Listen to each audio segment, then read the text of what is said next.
Hello, and apologies that I'm a little bit late. I didn't bank on a couple of things happening. They're just trying to solve the uh, lighting issue that I've had. Sorry. Yeah, so here to um, look at back at Newcastle United 1-0 defeat at home to Brighton. Just wait for a few people to join. But weekend away in Manchester, slightly tempered by a poor result at St James's Park for Newcastle. First defeat at home for Newcastle in the league, or first defeat at all, I think, since January against Manchester City. After that game, I've said so many times, I came away thinking that Newcastle's future was very bright. I can't say, obviously, Newcastle's future should be fairly bright regardless because of this situation, but with the fact that Newcastle have this backing and everything, but it feels a little bit the direction of this team and this club and everything feels a little bit less certain, let's say. So if you are in the chat, there's a couple of people in.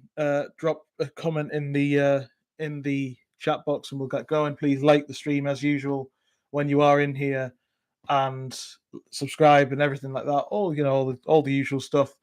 And yeah, we'll get going. Hi, Sai. What did you make of the game?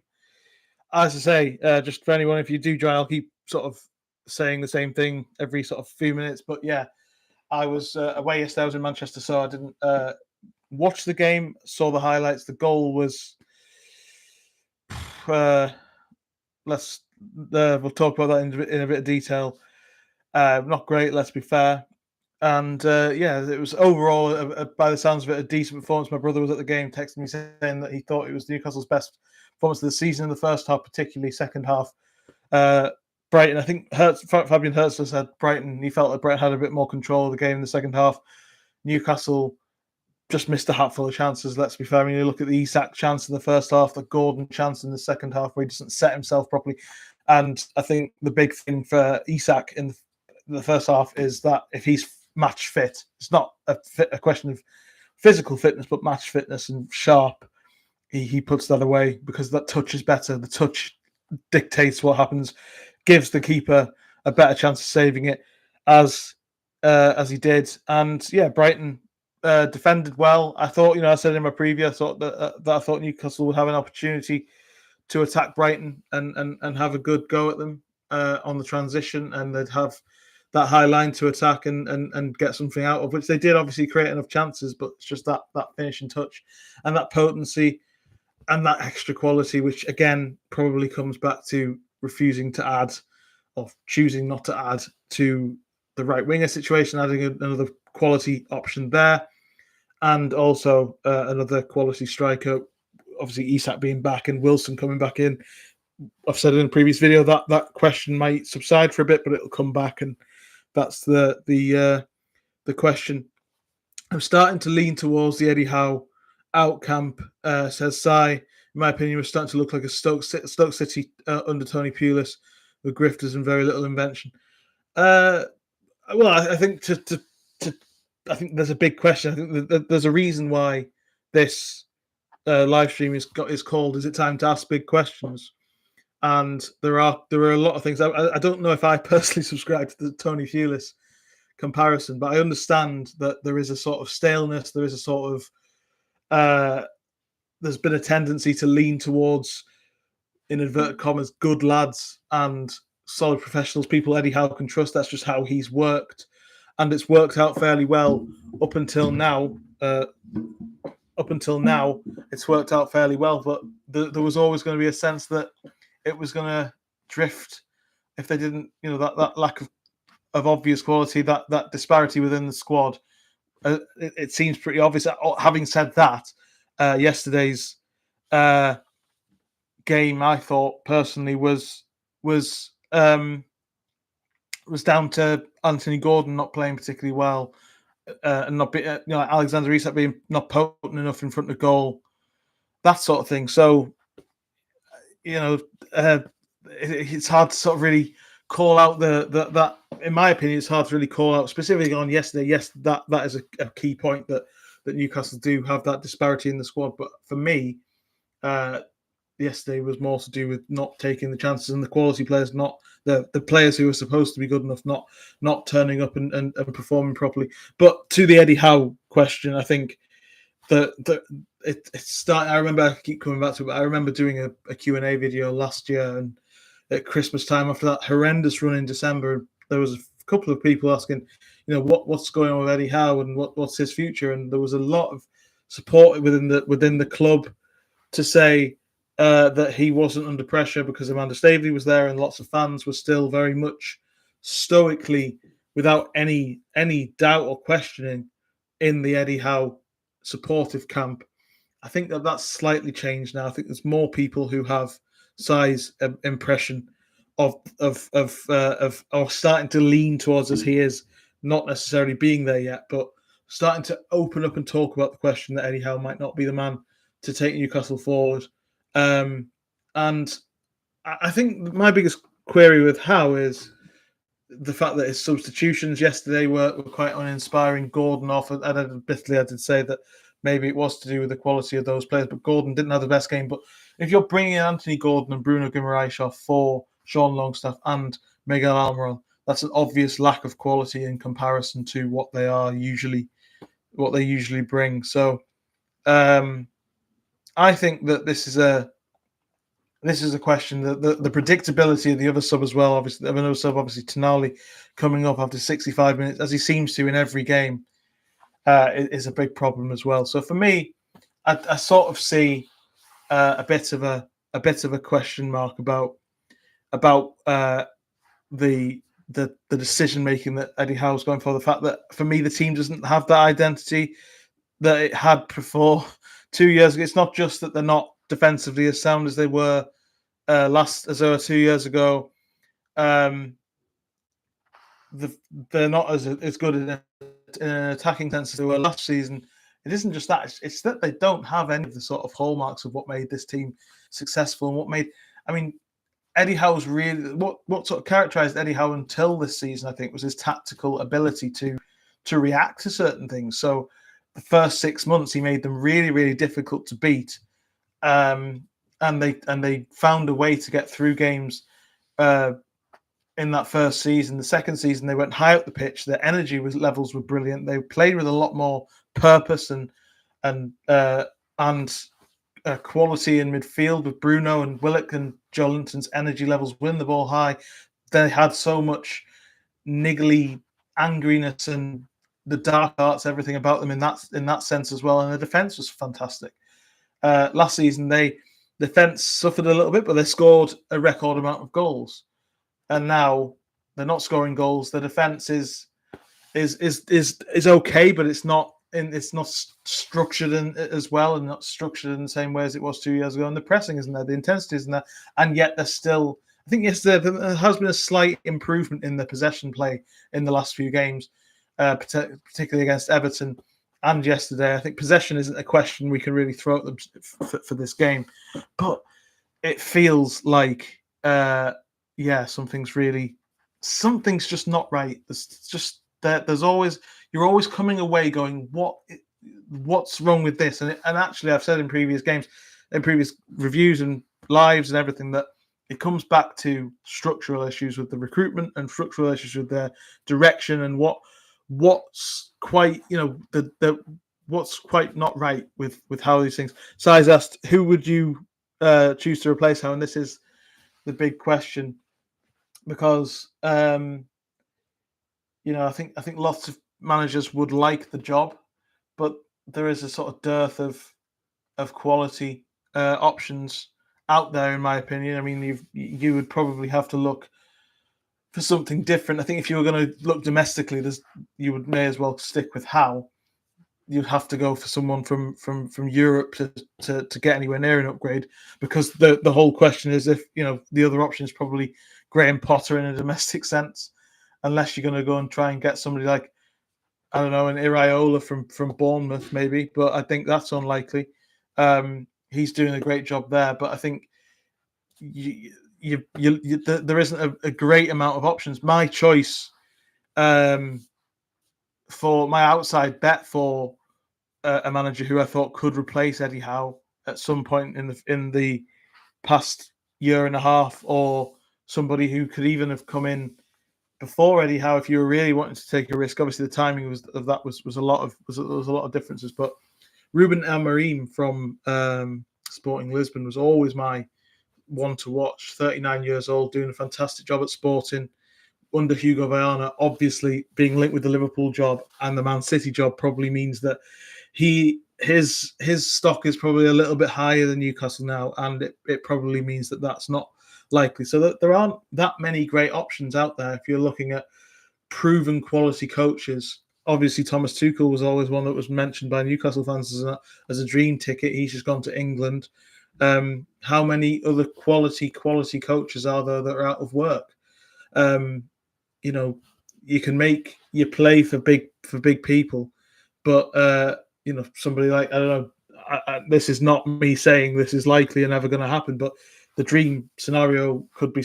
I've seen somebody say one day they'd love Diego Simeone to be Newcastle's manager, but he's not going to leave Atletico Madrid for probably anybody really, but certainly not Newcastle. So where do you draw the line of the right option? Because the only options out there are managers who are risks, who you're looking at taking a risk on. Somebody who's done a good job at a lower club, maybe somebody like Sergio Conceição is possibly a good shot. He's done a lot of good work at Porto. I think he's a good option, but there's a risk there. He's not worked in the top 5 league. Another manager that I always thought would be a great choice for Newcastle, but he's quite conservative. He isn't a stellar name, but he's a bit like Unai Emery in the sense that he is quietly does good jobs. He isn't a particularly outspoken manager. He isn't particularly sort of like looking for a big star name. He doesn't have that sort of cachet. But Ernesto Valverde, who has coached at Athletic Club Bilbao and Barcelona and a number of clubs in Spain, would be that type of coach would be somebody I'd be interested in looking at as well. I'm just reading off names, but I think the big point to this is if they ever choose to walk away from Eddie Howe, and I think the situation with Eddie Howe is quite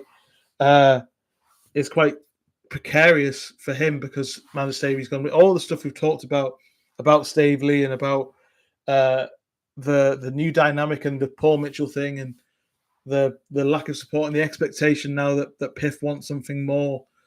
And he's well within his rights to say that he hasn't been backed in the summer, by the way. But there is a sort of sense that something big he could be in a little bit of trouble if he's not careful at Newcastle, if he doesn't pick up results. And it won't be that many. There won't, especially considering that when he was getting results and the performances weren't good. Now the performances are improving, but there's no real sense of something good, of any results coming, and there's difficult fixtures coming up. I think patience might wear thin at some stage. The 3/8 in midfield doesn't work. I know we don't have a tailor-made 6, but surely somebody could sit there while we get until we get one.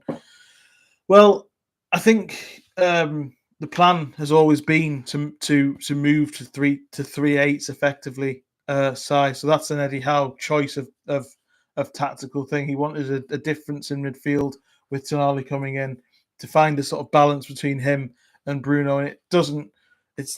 There's evidence that they can do it. I've said that before, but it isn't consistently happening yet.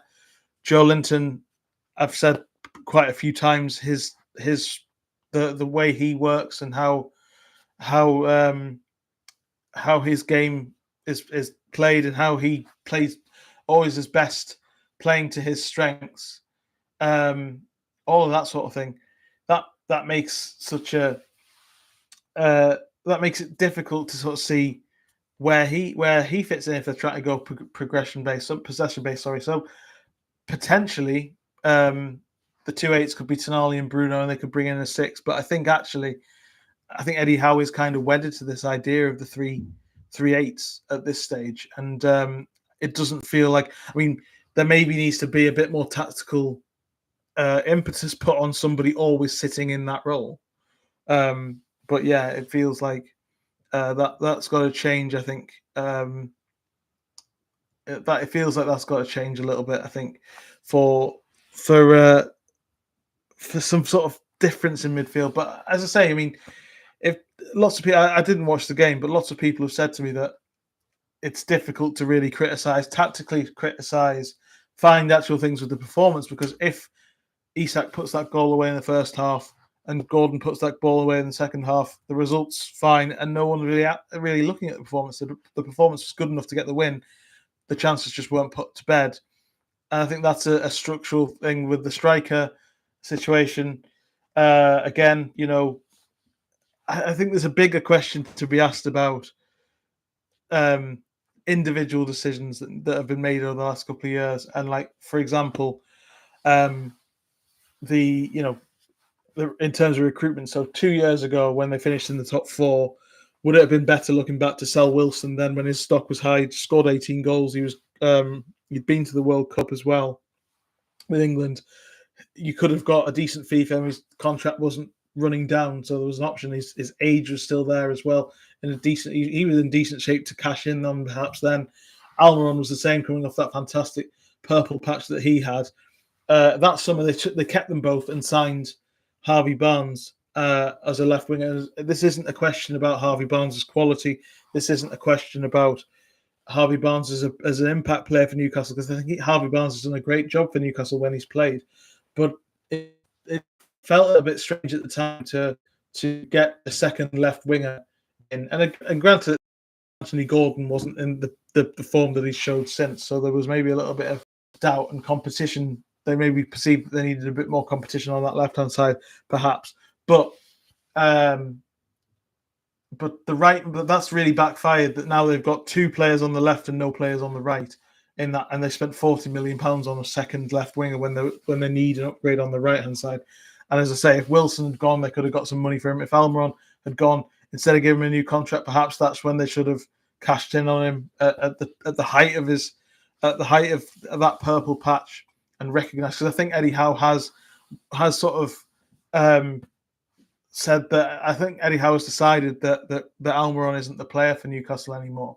I think that it feels like that to me, because I was in a press conference with him at the whole game in pre-season, and he said that he was asked the question. I said this actually, I think, in a live or a video, that lots of people said that after that press conference that he gave, that they took it that he was saying that Almiron was going to stay at Newcastle because he was complimentary of his workload, he was complimentary of his attitude and what he'd done in the past. There was nothing about the future.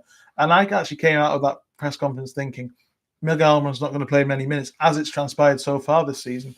And I think that there was and obviously we know there's been a desire and a willingness on Newcastle's part to sell him in the last couple of years.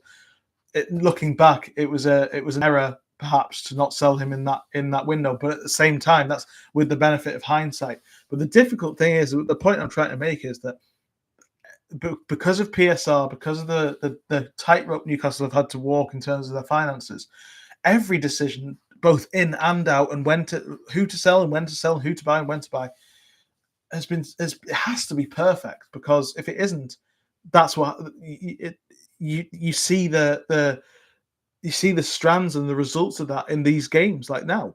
So every game that there's an issue there's a lack of quality on that right hand side. I still think Jacob Murphy is not good enough, and I think everybody says that themselves. And it's beggars belief to many people that he's still the first choice right midfield 3 years after the takeover, all that sort of thing. But every time he doesn't play well, it's like Murphy isn't good enough for this team, and then you can pull it, and then you look back and it comes back to that decision to sign Barnes. At the time, as I say, the context at the time was Gordon wasn't in great form on the left, Almiron had been in great form on the right. That's probably what fed into the decision making. But now it feels like a real bad choice to make from Newcastle's perspective. And this is it's nothing against Barnes, as I say. It's just those are just 2 examples of these really sort of difficult of how difficult these recruitment decisions are, and how important it is to get them right, because we talk about them because they are evident after every defeat. There's a reason why that they're not, and this game particularly it's about the lack of striking options. If they'd sold Wilson and improved on it and found a younger, another proven striker who's a bit younger than Wilson, a bit more reliable in terms of injuries, then maybe Isak there could have been a changing of the games. Obviously, Asula came on with no time at all on the clock. I don't think anyone looks at Will Asula yet and says that he's going to be the one to score the goals. That's the trouble. I mean, when I was saying that he should be in the team, it was for the focal point, for the tactical reasons, and the ability to get other players around him playing better rather than because of what he would do. And I think so. I'm not going to sit here and say that Asula should have come on earlier to try and win the game, because he just doesn't have that quality in terms of an evidence in terms of the goal threat. So there's lots of these things, as I say, and it's another. But it feels like, I think, as I say, the reason why I've titled this live stream as what is now the time to ask big questions is because every defeat feels big now, and this one specifically, it now looks like what was, we were talking a few weeks ago, the best start in 29 years, whatever it was, since 1995. Suddenly it looks quite mediocre. Villa have stretched the lead to 5 points. Chelsea play Liverpool later on this afternoon. They could go further ahead if they get a good result in that game, and they're more than capable. Actually, Chelsea do look like a very good side, and it's going to be a really difficult game for Newcastle at Stamford Bridge next weekend as well. There's lots of these things that make this game specifically quite difficult to stomach, in my opinion, because I actually do think Newcastle played well. They are getting better. But Isak will get match fit. That'll happen, and these things will improve. But it feels like it has to improve pretty quickly. If you are, as I say, please do like the stream as well if you haven't already, to hopefully get more people in. I need to find a way of I'm very busy on weekends. This is the trouble, and it's just sort of finding a way to. Really, these reactions should be instantly after the game, but unfortunately, it wasn't possible. So I understand why not too many people are around to join it at this stage. But please, if you have any more thoughts on the game, drop them in the box, and I'll react to them. But I appreciate Sai's perspective on the midfield and on Eddie Howe. Actually, I'll throw it back to Sai if he's still here. I gave my thoughts and rambled a little bit about possible options, and there are good quality coaches out there. It's just there's no obvious candidate in the way that maybe there was when Unai Emery would have been a great choice. Now looking back, what he's done at Villa, Eddie Howe's been a great choice. So there were a couple of great candidates there. Paulo Fonseca, who was linked then, is now AC Milan manager, although he is, or at least he was. I don't know if he's been sacked because he was very much under pressure at the time. He's also managed Roma, I think, since then, and Lille. Possibly not since then, but definitely on his CV. So he wasn't really in the race at the time. Lucien Favre, I think Newcastle have moved on from that, and I think there's a bit of an expectation of a certain level, and there aren't that many, as I say, great coaching choices out there. So please, and anybody else, if you have any thoughts on if Eddie Howe should go, who should replace him, because I think this is kind of it. I'm certainly not saying that I think Eddie Howe should go yet. I don't think. I don't think that. I think that there's lots of issues at Newcastle. I'm not convinced he is the main one. But also the other question is, who would you bring in to replace him? Because there's not that many other options out there. Please, as I say, please continue to drop some thoughts into the chat. I will say I thought Dan Burn was very good from what I've seen and I've heard. He made a fantastic block in the second half. Another good performance. He's been quietly Newcastle's best performer, I think, this season. And it's interesting, isn't it, that the centre-back situation, I think everybody knows that they need pace, and recovery pace has been a problem for a long time in that defence. The defence is too slow. But the fact that the defence is sort of holding up at the start of this season so far, and Dan Burn, and Sven Botman and Jamal Lascelles are going to come back in January. Maybe there's more pressing issues up front for that money that wasn't spent in the summer to be spent in January, and we can see what will happen there. People like, as I say, I've been a big advocate of someone like Jonathan David coming in from Lille, out of contract at the end of the season. Look at that in January for a free transfer, if you can have that conversation. it's something that I would definitely look at. It'd be difficult to swing because there's going to be lots of interest in him. But I think as a quality striker who could compete with Isak, I've said, and I did obviously a video with Steve Caldwell, who knows Jonathan David very well, and sort of I do think that would be my what I would do in the attacking third. And also, obviously, there needs to be another creative midfielder. Another creative force or goal scoring force on that right hand side. And we've talked extensively about all the options there. But it's indicative, isn't it, that everything seems to be coming back to transfers. Everything seems to be coming back to recruitment, and it's a big. It's quite a lot of evidence. It's quite evidential of what's gone wrong at Newcastle, that we keep coming back to long-term deep issues. And the thing is, I said yesterday on Twitter that, and I think this is my biggest problem with Newcastle, is that up until now, there's always been a reason. It was relegation the first season. There was a threat of relegation. It was just do what you needed to do in that first season. The second season, they overachieved and did things that no one thought that they would.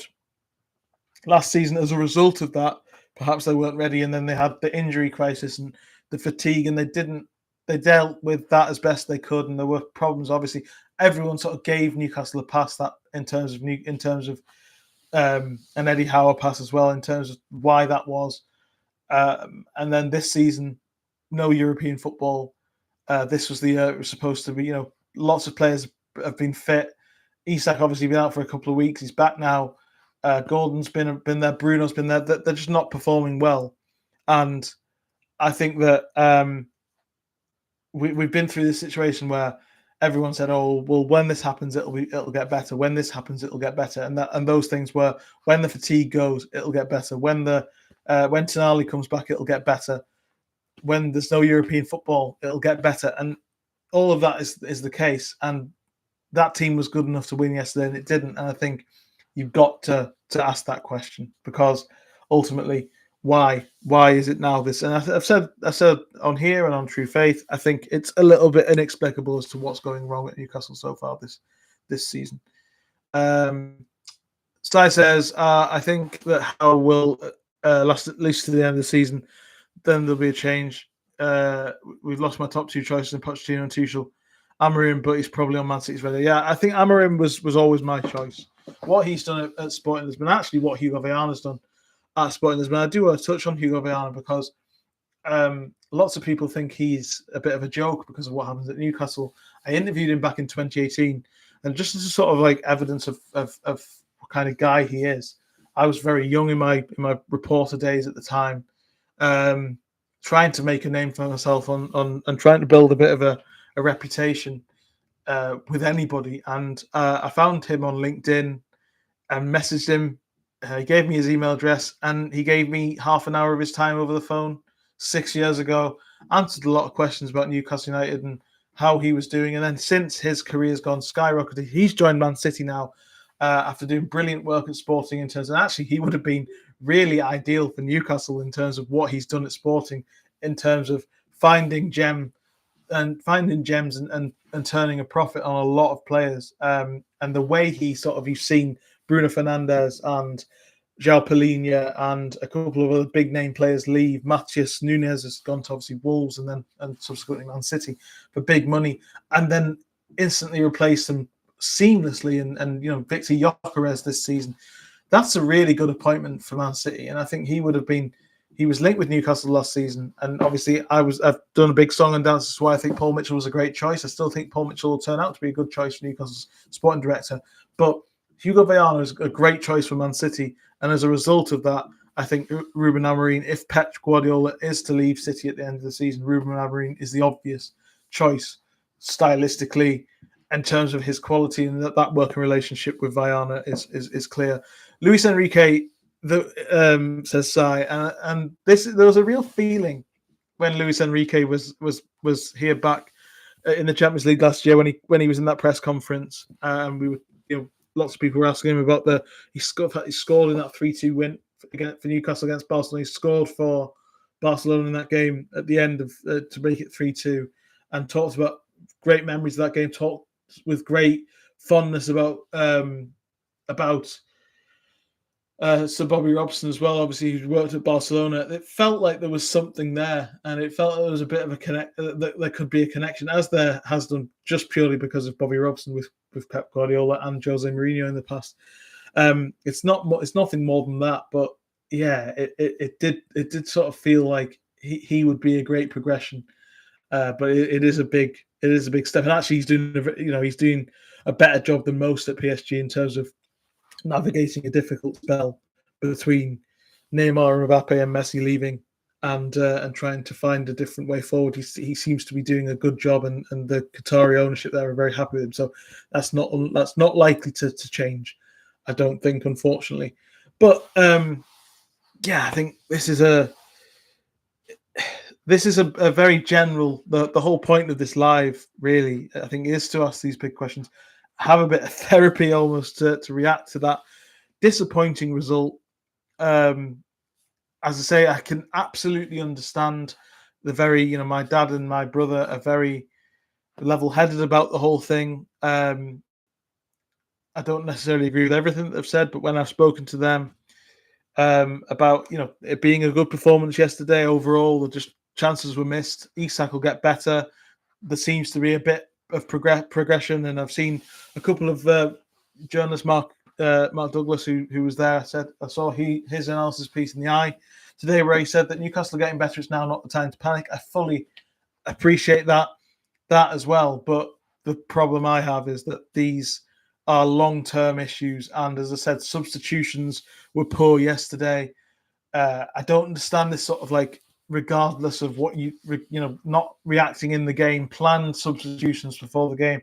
65 minutes, Tonali comes off, and Tonali, I thought, from what I've seen, had a pretty good game overall.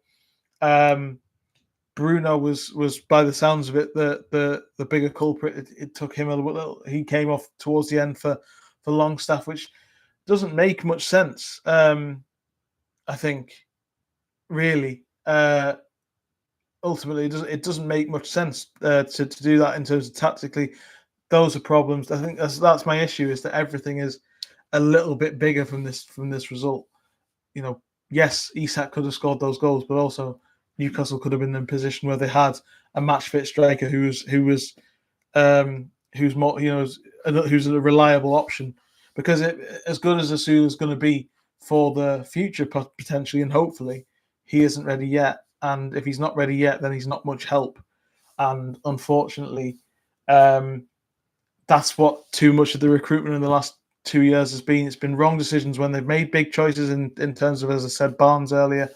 Again, it's nothing to do with Barnes himself. I think he's done really well, but choosing to sign another left midfielder when you could have used that money for a right midfielder, and also, opting to look 5 years into the future instead of right now, when actually Newcastle need to be improving right now, because otherwise they'll take 2 steps back, because big players will look at, especially if it's really telling, it'll be really telling if Aston Villa continue to play like they are and to be, because they turned it round against Fulham yesterday. They didn't have any of the sort of issues that Newcastle had at Fulham, but they turned it round in that game that Newcastle were in a way that Newcastle weren't able to against Brighton. Manchester United turned it round against Brentford in a way that Newcastle weren't able to against Brighton. So if those two teams are able to do that and showing themselves to be mentally or in terms of quality or whatever ahead of Newcastle, and lots of people banked on Villa having a difficult season this year because Newcastle did last year with injuries, and the Champions League was expanded, so it was going to be difficult. But the way that they've reacted, and they've had a bit of luck with John Duran. They wanted to sell him, and they were going to sell him to West Ham, and he stayed, and he's proven a bit of a gem so far this season. That's helped them. But the rotation has been good from Unai. The management of the squad has been good, and also they aren't at the stage where it really started to tumble for Newcastle in that December. That's when it really started to go pear-shaped. But at the same time, they seem to be dealing with things a lot better than Newcastle have done in the last year. They seem to be good at things that Newcastle weren't good at, and we all gave them excuses for not being good at. But if Villa proved themselves to be this season better than Newcastle did last season, and then I think lots of people inside the club, and in terms of the players and the fans, will rightly say to them, what have Villa got that Newcastle don't? And I think Villa are a big. It's a really interesting situation with Villa to watch them, because to think that, as I say, to think that everyone expected them to be in a position where they would fall this season, and they, as I say, it's still open. It's still open. It still could go wrong. But as Sai just said, they had Thursday night European football, and yes, it was the Conference League. They could rest players, but it's still a big undertaking to play away on a Thursday and come back on a Sunday. They didn't have any issues with that. Whereas Newcastle, and yes, the intensity of every game they played in the Champions League, because of that unprecedented group stage difficulty of Dortmund, Milan, PSG, all those are factors. But the truth is that Villa have ascended ever since Unai Emery came in, against pretty much a month after Eddie Howe, 2 months after Eddie Howe, I think. Villa have gone up and they've never had an issue. Where Newcastle have had issues that have been excused for various reasons, and I think ultimately, there's got to be a question why Villa are able to do this. And as again, Sai, thanks again, Sai. I appreciate you being in the conversation. If anybody else has any thoughts as well, please do join Sai in putting stuff in the chat. But Unai Emery has 2 years' experience with playing 2 games a week. He is an exceptional cup manager.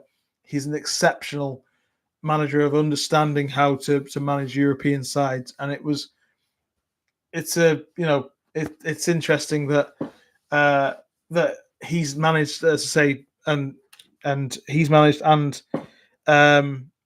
Villa have managed to continue on this upward trajectory. It might, as I say, go pear-shaped from here. They haven't reached the knife edge that Newcastle did in December yet, where injuries could derail them.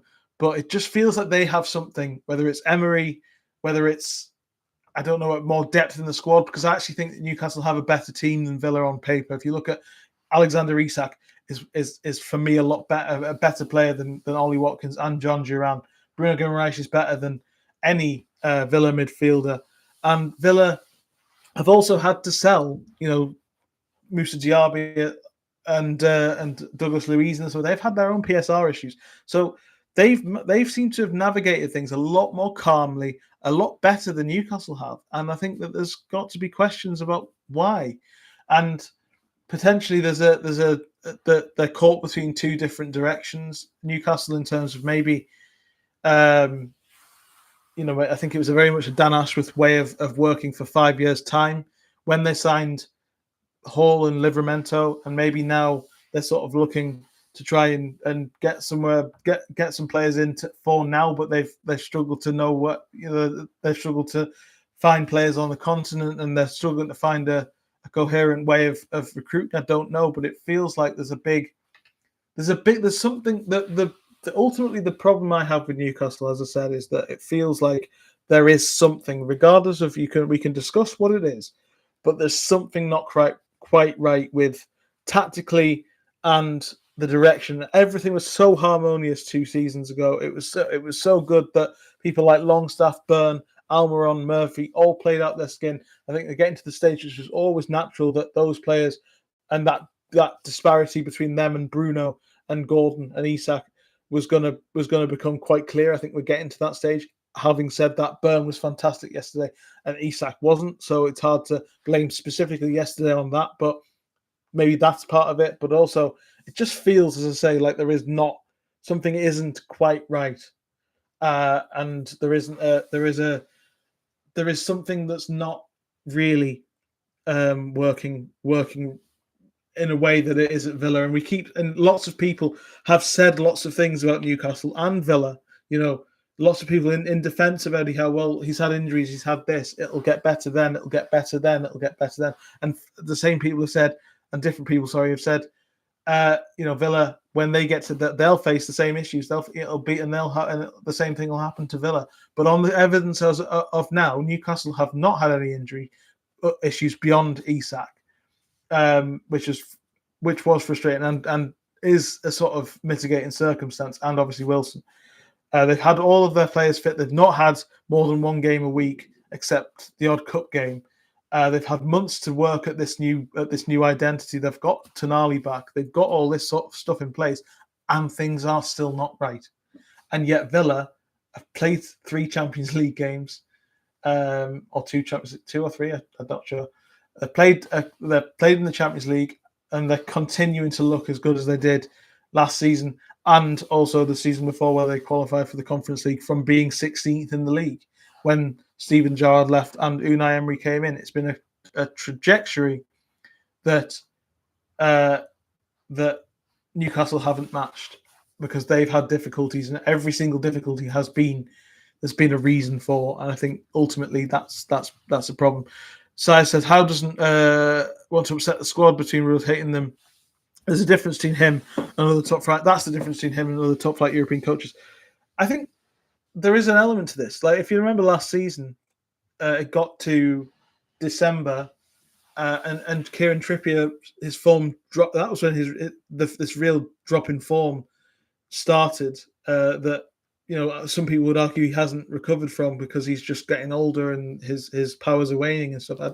I'm not going into that, but Trippier's form dipped drastically in December, and that was, for me, because he was playing every game. And the whole point from the start of bringing Livramento in, and it's starting to happen a bit now, but from the start of bringing Livramento in, was to rotate Trippier and him to ease the pressure on Trippier, because Trippier, and also the same reason to bring Tonali in, was to ease the pressure on Bruno. Newcastle recognised that their two key creative forces were Bruno and Trippier. So instead of strengthening potentially other areas, they doubled down on those two, which is actually quite sensible. But Trippier played every game, and to the point where he was running himself into the ground, and his output became worse.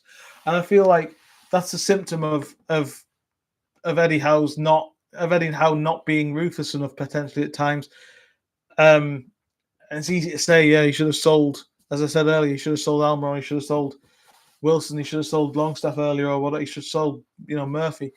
But I do think that there's an element of those players being good squad players, but they also need to be improved on in the first team. And actually, I do think that there's been scope for that, and they've chosen not to do it.